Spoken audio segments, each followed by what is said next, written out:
ஞானமா இருக்கிறது.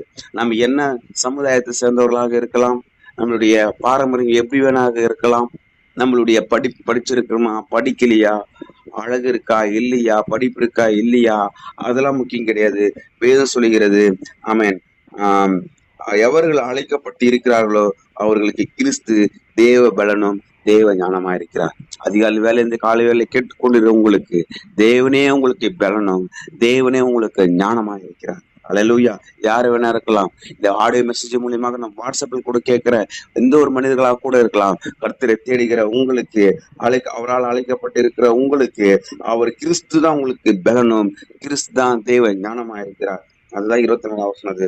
ஆகிலும் யூதரானாலும் கிரேக்கரானாலும் எவர்கள் அழைக்கப்பட்டு இருக்கிறார்களோ அவர்களுக்கு கிறிஸ்து தேவ பலனும் தேவ ஞானமாய் இருக்கிறார். 25 இந்தபடி தேவனுடைய பைத்தியம் எனப்படுவது மனுஷனுடைய ஞானத்திலும் அதிக ஞானமாய்